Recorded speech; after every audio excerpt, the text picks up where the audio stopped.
Hello friends, welcome to my class. चलिए आज हम पढ़ने वाले हैं जीके के कुछ मोस्ट इम्पॉर्टेंट क्वेश्चंस हैं, उनको डिस्कस करते हैं।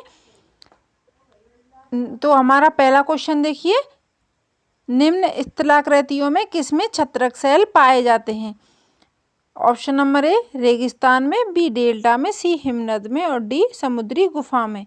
तो इसका जो करेक्ट आंसर है वो हो जाएगा हमारा रेगिस्तान में। ऑप्शन नंबर ए रेगिस्तान में छत्रक सेल पाए जाते हैं। छत्रक सेल किसे कहते हैं? जो भारत में थार मरुस्थल है वहाँ पर पवनों के अपघर्षण के कारण जिन सेलों का निर्माण होता है उन्हें छत्रक सेल कहते हैं। आगे देखिए सेकंड क्वेश्चन, निम्न में से किसके नेतृत्व में बंगाल 18वीं सदी में धीरे धीरे मुगल नियंत्रण से अलग हो गया था? ऐसा कौन सा शासक था जिसके नेतृत्व में बंगाल 18वीं सदी में मुगल नियंत्रण से अलग हो गया था? Option number A Nadir Shah, B Murshid Quli खां, सी निजाम उल मुल्क असफ जहां और डी अलवर्दी खां। तो इसका जो करेक्ट आंसर है वो हो जाएगा हमारा मुर्शिद कुली खां के नेतृत्व में। Option number B. फ्रेंड्स, आज की जो हमारी क्लास है वो प्रत्येक कॉम्पिटिटिव एग्जाम के लिए महत्वपूर्ण है, क्योंकि इसमें ऐसे चुनिंदा प्रश्नों को समाहित किया गया है जो कि प्रत्येक एग्जाम में आपको देखने के लिए मिल जाते हैं। लद्दाख में पाया जाने वाला यूरेनियम एक उदाहरण है। ऑप्शन नंबर ए निक्षेप संसाधन का, बी वास्तविक संसाधन का, सी संभाव्य संसाधन का और डी भंडार संसाधन का। इसका जो करेक्ट आंसर है वो हो जाएगा हमारा संभाव्य संसाधन का उदाहरण है। जो लद्दाख में पाया जाने वाला यूरेनियम है संभाव्य संसाधन का ही एक उदाहरण है। आगे देखिए, गर्म जल के झरने से जो प्राप्त ताप ऊर्जा के परिणाम स्वरूप बनते हैं, कौन सी ऐसी ऊर्जा है जिसके परिणाम स्वरूप ताप ऊर्जा के गर्म जल के झरने बनते हैं? ए भूतापीय ऊर्जा, बी सौर ऊर्जा, सी ज्वारीय ऊर्जा और डी पवन ऊर्जा। तो ऑप्शन इसका जो करेक्ट आंसर है वो हो जाएगा हमारा ऑप्शन नंबर ए भूतापीय ऊर्जा के कारण गर्म जल के झरने बनते हैं।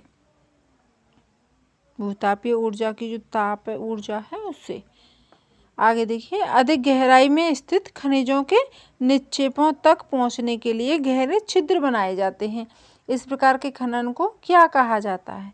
जो अधिक गहराई में, जैसे कि जमीन के सबसे नीचे की जो परतें हैं उनमें खनिजों के निक्षेप के लिए गहरे छिद्र बनाए जाते हैं। उन छिद्रों को, उन खनन को क्या कहा जाता है? ऑप्शन नंबर ए उत्खनन, बी विवृत खनन, सी कूपकी खनन और डी प्रवेदन। तो फ्रेंड्स, इसका जो करेक्ट आंसर है वो हो जाएगा हमारा कूपकी खनन कहा जाता है ऐसे खनन को जिसके द्वारा अधिक गहराई में जो खनिज होते हैं उनको निक्षेपों तक पहुंचने के लिए गहरे छिद्र बनाए जाते हैं। ऐसे खनन को कूपकी खनन कहा जाता है। आगे देखिए, नेवेली लिग्नाइट निगम किस राज्य में लिग्नाइट कोला निकालता है? जो नेवेली लिग्नाइट निगम है एक, वो लिग्नाइट कोला कौन से राज्य में निकालता है? ए तमिलनाडु, बी जम्मू कश्मीर, सी राजस्थान और डी बिहार। तो इसका जो करेक्ट आंसर है वो हो जाएगा हमारा ऑप्शन नंबर ए तमिलनाडु।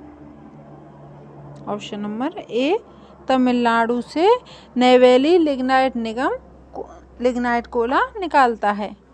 आगे देखिए, फसल चक्र किसे कहते हैं? फसलों को एक निश्चित मात्रा में मिलाकर बोना, बी एक ही फसल को एक ही खेत में लगातार बोने की प्रक्रिया, सी एक निश्चित क्षेत्र में निश्चित समय में क्रम के अनुसार फसलों को उगाने की प्रक्रिया और डी फसलों को बिना पानी के बोने की प्रक्रिया। तो फसल चक्र किसे कहते हैं? ऑप्शन नंबर सी एक निश्चित क्षेत्र में निश्चित समय में क्रम के अनुसार फसलों को उगाने की प्रक्रिया क्या कहलाती है? फसल चक्र कहलाती है। आगे देखिए, एक सेकेंड, नागार्जुन सागर जो बांध है वो कौन सी नदी पर बनाया गया है? ए कृष्णा नदी, बी कावेरी नदी, सी महानदी और डी गोदावरी नदी। तो इसका जो करेक्ट आंसर है वो हो जाएगा हमारा कृष्णा नदी पर नागार्जुन सागर बांध बनाया गया है। आगे देखिए,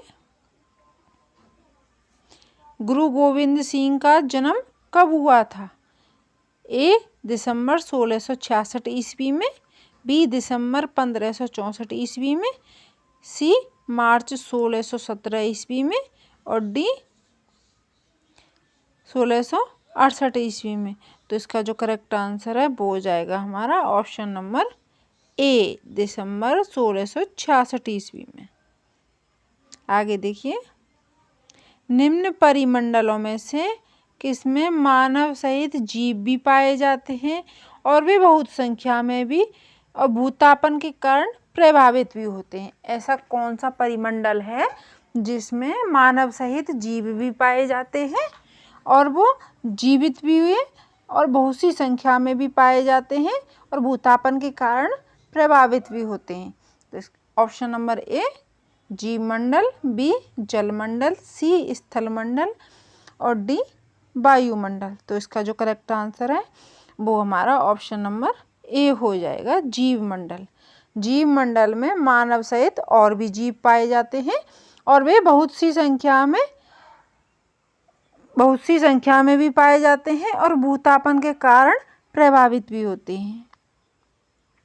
आगे देखिए, भारत का जो दक्कन का पठार है बेसाल्ट शैलों से बना हुआ है। निम्न में से शैलों की किस श्रेणी के अंतर्गत वो आता है? ए अवसादी शैलों के अंतर्गत, बी बहिर्वेदी शैलों के अंतर्गत, सी अंतर्वेदी शैलों के आग्नेय शैलों के अंतर्गत और डी कायांतरित शैल के अंतर्गत। तो इसका जो करेक्ट आंसर है वो हो जाएगा हमारा भारत में दक्कन का जो पठार है कौन सी शैलों की श्रेणी में आता है? तो वो आता है हमारा ऑप्शन नंबर बी बहिर्वेदी आग्नेय शैलों की श्रेणी में। आगे देखिए,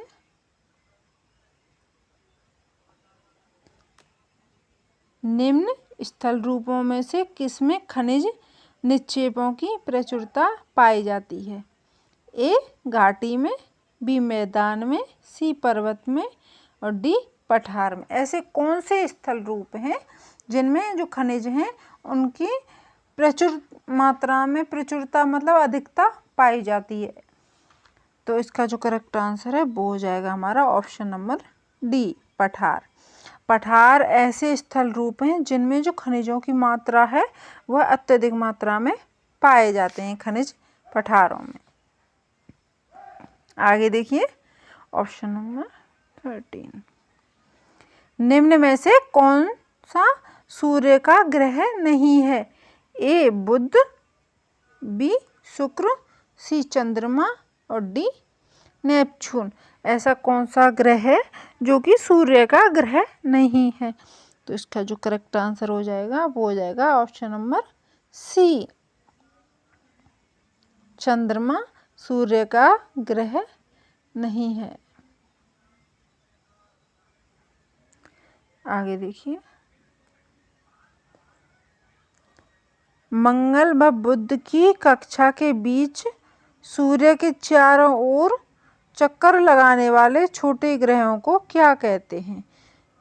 मंगल और बुध की जो कक्षा होती है, मंगल और बुध की जो कक्षा होती है इनके जो बीच में सूर्य के चारों ओर जो चक्कर लगाने वाले छोटे ग्रह होते हैं उनको क्या कहते हैं? ए धूमकेतु, बी नक्षत्र, सी उल्काएं और डी उपग्रह। तो इसका जो करेक्ट आंसर है वो हो जाएगा हमारा ऑप्शन नंबर बी नक्षत्र। आगे देखिए, होम रूल का जो उद्देश्य था होम रूल आंदोलन का वो क्या था? ए ब्रिटिश को परेशान करना, बी स्वशासन प्राप्त करना, बा अंग्रेजों को भगाना, सी ब्रिटिश साम्राज्य के अंतर्गत स्वशासन की प्राप्ति। और डी उपर्युक्त में से कोई नहीं। तो होम रूल आंदोलन था, उसका क्या उद्देश्य था? तो इसका जो करेक्ट आंसर है वो हो जाएगा हमारा ऑप्शन नंबर सी, ब्रिटिश साम्राज्य के अंतर्गत स्वशासन की प्राप्ति होम रूल आंदोलन का उद्देश्य था। तो फ्रेंड्स, आज के हमने कुछ क्वेश्चन कवर किए। आगे की क्लास में हम और भी क्वेश्चनों को कवर करेंगे जो कि परीक्षा की दृष्टि से बहुत ही महत्वपूर्ण होंगे। आज की क्लास हम यहीं पर समाप्त करते हैं। Thanks for watching this class. Thank you.